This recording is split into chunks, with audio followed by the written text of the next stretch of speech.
Hello, and thank you for tuning into Halo Halo. I'm Iniba. Today we take you to the City of Angels at Filipino Workers Center for FilAm Creatives Celebrating Women in Film event, where today we meet 4 filmmakers who have produced, directed, and written their own projects here in the entertainment industry.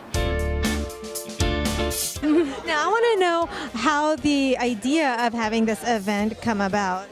Well, one of our board of directors, Ed, he actually went to a kind of a similar event, but it was for Pinays in entrepreneurship and like business. So he's thinking like, well, it's March and like Women's Month, and we should do something like that. So ironically, a woman did not come up with this idea, but you know what? Like I said, my background as like an intersectional feminist writer, it caught my attention right away. So when they were like, "Oh, Ron, do you want to moderate?" I was like, "I want nothing more in the world."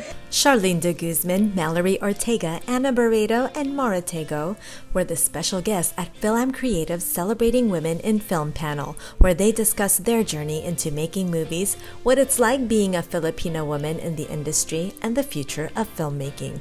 And one thing they all had in common was their strong desire to share their stories.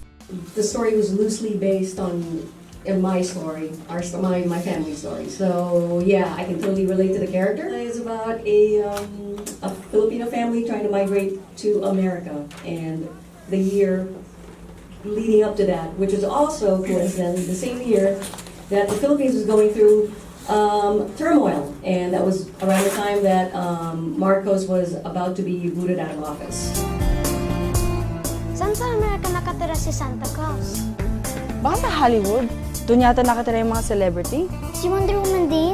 The more TV we watched, the more we couldn't wait to come to America. Aling Lucy! Galing sa immigration, Mami? With my project, Unlovable, it was always my intention to share my story from my point of view and then star as myself, essentially. Because I just thought it was important to,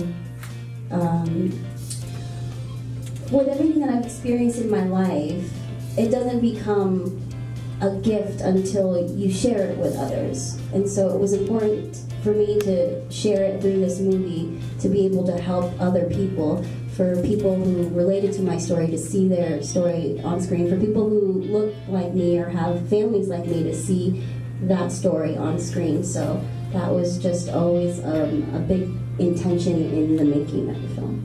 And the 4 ladies did not let anything get in their way from sharing their vision, with Go and Barredo making the most of their resources, and DeGuzman and Ortega going through the crowdfunding route. So we got sick of waiting around, and then we decided to do a Kickstarter, and that really worked out. People really turned out for that, and we raised over $60,000 through Kickstarter, and then the Duplass brothers matched that. And so it was still very low budget, but we made it work. We had like one location that we were at for most of the time. You know, all of the actors were getting, paid the minimum SAG wage every day. Like, it felt really kind of humbling of like, Melissa Leo is getting the same as I am today.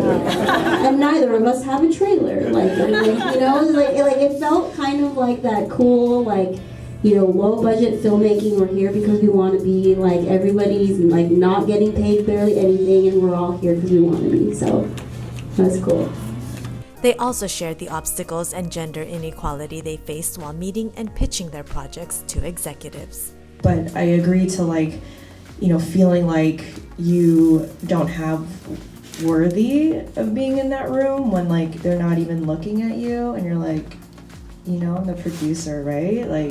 I'm the director, right? I'm confused. It is true that when it's more of the higher ups and those larger general meetings, when you feel like you were invited to the room and yet you're not being seen. So it's like, why am I here?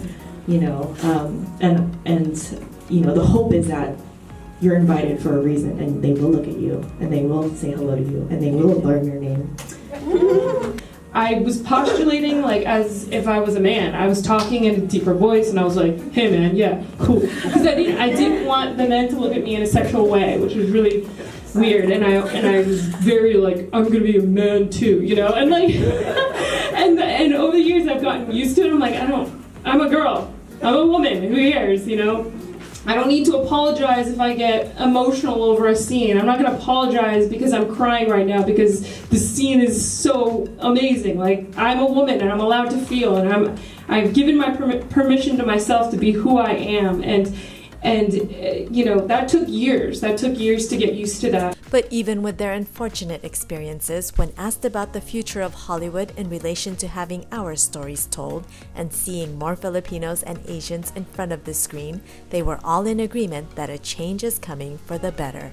What's cool is that what I'm seeing, even with like this last pilot season, I auditioned for more series regulars than I had before, just because not only are they giving more characters to Asian women, but there was even one part that was specifically for Filipino women, and I'm like, this is really, really, really amazing to see Filipino characters in TV and film. You know, the most gratifying thing about this movie that we made is that we were able to cast an all-Filipino cast, because I used to make movies with just, you know, what I thought would sell. So this is the first movie where we've had a Filipino cast. They all spoke Tagalog, set in the Philippines, and it's amazing that we have these actors that are great actors. They're tremendous actors. However, when you see their you know, when you see them on, like, you know, a Lifetime movie or whatever, they're playing, you know, the FBI agent that doesn't even have a line, you know, it's like in the background, and I'm like, you guys are missing out. This guy is awesome. So hopefully, you know, this will open more doors for more Filipino actors, artists, and you know, and we'll just blend in. We're like just everyone else, and you know, that's kind of the hope. And when asked about sharing the most important piece of advice, Go said it best. I truly believe that the only limits in your life are the limits that you set up for yourself. You know, what was it, 2 years ago that Tangerine was made on a cell phone that was bought for $6 million. You know, literally anything is impossible, so get out of your own way. If you think you suck, do it anyway until you're good. And just keep going every single day. Make those goals and do something every single day to accomplish those goals.